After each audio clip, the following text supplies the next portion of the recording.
ফেসবুকে content monetization সেটা পাওয়ার জন্য কত ফলোয়ার দরকার, কত ঘন্টা ওয়াচ টাইম হলে এই কন্টেন্ট মনিটাইজেশন পাওয়া যাবে। হ্যালো ভিউয়ার্স, আসসালামু আলাইকুম। এখন কিন্তু ফেসবুক থেকে ইনকাম করার জন্য যে কন্টেন্ট মনিটাইজেশন সেটআপ রয়েছে সোনার হরিণ, এটি পাওয়ার জন্য কোনো ধরনের নির্দিষ্ট ফলোয়ার লাগে না এবং কোনো ধরনের ওয়াচ টাইমও পূরণ করতে হয় না। আর এজন্য কিন্তু এখন সকলেই কন্টেন্ট মনিটাইজেশন সেটআপ পাওয়ার আশায় ফেসবুকে অনেক কাজ করছে এবং ফেসবুকের দিকে কিন্তু তারা ঝুঁকে পড়েছে। আসলে এখন অনেকেই ইউটিউব বা অন্যান্য প্ল্যাটফর্ম ছেড়ে তারা ফেসবুকের দিকে ঝুঁকে পড়েছে যে ফেসবুকে কিন্তু এখন ইনভাইট অনলির মাধ্যমেই ইনকাম করা সম্ভব, কোনো ধরনের শর্ত লাগে না কন্টেন্ট মনিটাইজেশন সেটআপ পাওয়ার জন্য। আর অনেকের পেজে তো 1000 বা 1200 ফলোয়ার থাকলেই তারা কন্টেন্ট মনিটাইজেশন সেটআপ পাচ্ছে। আর ভিডিওতে ভিউজের কথা কি বলবো, 100, 200, 500, 600 ভিউসেও কিন্তু এখন অনেকেই পেয়ে যাচ্ছে কন্টেন্ট মনিটাইজেশন সেটআপ। আবার অনেক পেজে আমি দেখেছি বা অনেক প্রোফাইলে দেখেছি যাদের লাখ লাখ ফলোয়ার রয়েছে, তবু কিন্তু তারা কন্টেন্ট মনিটাইজেশন সেটআপ পায়নি। তো এই যে কন্টেন্ট মনিটাইজেশন সেটআপ কারা পাচ্ছে আর কারা পাচ্ছে না, সবই কিন্তু থাকছে এই ভিডিওতে। তো যাদের ফলোয়ার অনেক রয়েছে, 1 লাখ, 2 লাখ বা 5 লাখ, 6 লাখ, কিন্তু কন্টেন্ট মনিটাইজেশন সেটা পাচ্ছে না, আসলে তাদের মেইন প্রবলেম হচ্ছে তাদের ভিডিওগুলো কিন্তু নিজস্ব ভিডিও নয় বা অরিজিনাল ভিডিও নয়। তারা অন্যের ভিডিওগুলো শেয়ার করছে নিজের পেজে এবং সেখানে ভিউজ কাউন্ট করছে। আর যার দরুনে কিন্তু ফলোয়ার বাড়ছে, ভিউ আসে, কিন্তু তারা সেটা পারছে না। অপরদিকে যারা নিজস্ব ভিডিও ছাড়তেছে, নিজের ছবি পোস্ট করতেছে বা বিভিন্ন ধরনের ছবিগুলো পোস্ট করতেছে যেখানে ভিউ চলে আসতেছে, আর তাদের কিন্তু ফলোয়ারের সংখ্যা খুব সীমিত হলেও কিন্তু তারা পাচ্ছে কন্টেন্ট মনিটাইজেশন সেটআপ।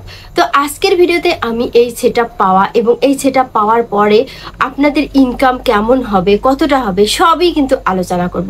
ভিডিওটি অবশ্যই স্কিপ করে যাবেন না। আর আমার বরাবরই ছোট্ট একটি রিকোয়েস্ট, আপনি যদি আমার চ্যানেলে নতুন হয়ে থাকেন আর এখনো পর্যন্ত যদি আমার এই চ্যানেলটি সাবস্ক্রাইব করে না থাকেন, তাহলে অবশ্যই সাবস্ক্রাইব করে দিবেন। তো এই কন্টেন্ট মনিটাইজেশন সেটআপ সোনার হরিণ পাওয়ার পর কতজন কত টাকা ইনকাম করেছে বলেন তো। তো এখানে একটি কথা আমি বলে রাখি যে এমন অনেক পেজ বা আইডি রয়েছে যেখানে কিন্তু ফলোয়ার কম এবং দেখা যাচ্ছে যে ভিডিওতে ভিউজও কম, কিন্তু তারা কন্টেন্ট মনিটাইজেশন সেটআপ পেয়েছে এবং তারা মহা আনন্দে রয়েছে যে আমরা কন্টেন্ট মনিটাইজেশন সেটআপ পেয়েছি, এখান থেকে আমরা লাখ লাখ টাকা ইনকাম করব। তো তাদের জন্য বলছি যে আসলে ইনকামটা কিন্তু এত সহজ নয়। কোনো প্ল্যাটফর্মেই আপনি কিন্তু কন্টেন্ট মনিটাইজেশন সেটআপ বা মনিটাইজেশন পাওয়া মানেই যে আপনি লাখ লাখ টাকা ইনকাম করতে পারবেন এমনটি নয়। এই লাখ লাখ ইনকাম করার জন্য কিন্তু আপনাকে অনেক পরিশ্রম করতে হবে। তো অনেকেই সেটআপ পাওয়ার পর দেখি পোস্ট দিয়েছে এই আমার ইনকাম। আমি এমনও অনেকের মুখে শুনেছি যে তারা 4 মাসে কন্টেন্ট মনিটাইজেশন থেকে 4 সেন্ট ইনকাম করেছে। তো বুঝতেই পারছেন যে যখন আপনি কন্টেন্ট মনিটাইজেশন সেটা পেয়ে গেলেন কিন্তু ইনকাম করতে পারছেন না। অনেকেই বলতেছে দেখেন যে আমার এই পেজের মধ্যে আমি কন্টেন্ট মনিটাইজেশন সেটা পেয়েছি কিন্তু কোনো ধরনের আমি ইনকাম করতে পারছি না বা আমার ইনকাম শো করছে না। আসলে ইনকাম হলে তো ইনকাম শো করবে, কিন্তু আপনার যদি ইনকাম না হয় তাহলে কিভাবে সেখানে ইনকাম শো করবে। আর এই ইনকাম করার জন্য কিন্তু আপনাদেরকে সঠিক পদ্ধতিতে সঠিক গাইডলাইনগুলো মেনে কাজ করতে হবে। কন্টেন্ট মনিটাইজেশন থেকে ইনকাম করতে গেলে আপনাকে এটি খুব সিরিয়াসলি ভাবে নিতে হবে, কেননা ফেসবুকের ইনকাম আর ইউটিউবের ইনকামের মধ্যে কিন্তু অনেকটাই পার্থক্য রয়েছে। আপনি যেখানে ফেসবুকে 1 মিলিয়ন ভিউসে দেখা যাচ্ছে যে হয়তো $15 বা $20 ইনকাম করবেন, সেখানে আপনি ইউটিউবে কিন্তু 1 মিলিয়ন ভিউসে $50 থেকে $60 ইনকাম করতে পারবেন। তো ফেসবুক এবং ইউটিউবের কিন্তু ইনকামের মধ্যে অনেকটাই পার্থক্য রয়েছে, কিন্তু তারপরেও আমরা ফেসবুকের দিকে ঝুঁকে পড়ি, কেননা ফেসবুকে কাজ করা কিন্তু অনেকটাই সহজ এবং ফেসবুকে ফলোয়ার বাড়ানো খুব সহজ। তাই কিন্তু আমরা ফেসবুক থেকে আর্নিং করতে চাই। তো আসলে আমরা আর্নিং করতে পারবো ফেসবুক থেকে, সেজন্য কিন্তু সঠিকভাবে আমাদের কাজ করতে হবে।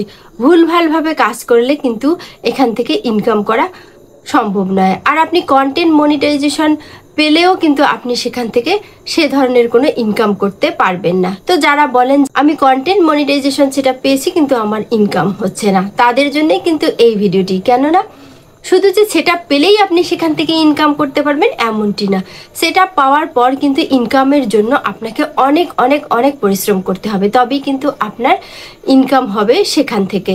আমি এখন বলবো যে যারা আসলে এই মনিটাইজেশন থেকে বা ফেসবুক থেকে বা ইউটিউব থেকে ইনকাম করতে চাচ্ছেন, এই প্ল্যাটফর্মগুলো থেকে ইনকাম করতে চাচ্ছেন, তাদেরকে বলবো যে অবশ্যই আপনারা ফেসবুকের পাশাপাশি ইউটিউবে কাজ করেন। কেননা আপনি ফেসবুকে কাজ করলে যদি ব্যর্থ হয়ে যান, সেক্ষেত্রে কিন্তু ইউটিউবে আপনি ব্যর্থ হবেন না। ইউটিউবে কাজ করলে কিন্তু এখানেও আপনি সফলতা অর্জন করতে পারবেন। তাই অবশ্যই একটি প্ল্যাটফর্মের উপর নির্ভর না হয়ে আপনি ইউটিউবেও কাজ করার চেষ্টা করতে হবে। আপনারা যারা ফেসবুকে কাজ করতেছেন, তো আমি তাদেরকে বলবো যে আপনারা অবশ্যই ফেসবুকের পাশাপাশি ইউটিউবে কাজ করেন এবং এখান থেকেও আপনারা আর্নিং করার চেষ্টা করেন। কেননা ফেসবুকে যদি আপনার ইনকামটা কম হয়, সেক্ষেত্রে ইউটিউবে কিন্তু আপনি ভালো একটা ইনকাম করতে পারবেন। তো আপনি ফেসবুকে অবশ্যই কাজ করবেন, কিন্তু পাশাপাশি আপনি ইউটিউব প্ল্যাটফর্ম চেষ্টা করে দেখতে পারেন আপনার ইনকামের জন্য। বর্তমান এমন অনেক আইডি বা পেজ রয়েছে যাদের পেজের ভিডিওগুলোতে কিন্তু 400-500 ভিউজ হচ্ছে এবং সেখানে তারা কন্টেন্ট মনিটাইজেশন সেটআপ পাচ্ছে। তো সেখান থেকে তারা কি ইনকাম করবে বলেন তো? এমন অনেক ছবি রয়েছে যেখানে কিন্তু হাজার হাজার লাইক রয়েছে, তারপরেও দেখা যাচ্ছে যে তার আর্নিংটা অনেক কম। আবার দেখা যাচ্ছে ভিডিওতে অনেক অনেক মিলিয়ন মিলিয়ন ভিউজ রয়েছে, সেখানেও আর্নিংটা অনেক কম। তো এই ইনকাম দিয়ে আসলে কি হবে বলেন তো? আর 400-500 ভিউজে কি ইনকাম হবে বলেন তো? আজকের ভিডিওটি কিন্তু আসলে নির্দিষ্ট কোনো টপিক নিয়ে নয়। আজকের ভিডিওটি আমি তৈরি করেছি আপনাদের উৎসাহ দেওয়ার জন্য, যে আপনারা একটি প্ল্যাটফর্মের মধ্যে নিজেদেরকে আবদ্ধ না রেখে ইউটিউব প্ল্যাটফর্মেও কিন্তু নিজেদেরকে প্রতিষ্ঠা করার জন্য চেষ্টা করতে পারেন। ছোট্ট একটি ভিডিও, এই ভিডিওটি যদি আপনাদের ভালো লাগে অবশ্যই ভিডিওটিতে লাইক দিবেন, চ্যানেলটি সাবস্ক্রাইব করবেন। আর ভালো থাকবেন, কথা হবে নেক্সট ভিডিওতে। আর আমার এই ফেসবুক পেজটিতে ফলো দিতে ভুলবেন না। আল্লাহ হাফেজ।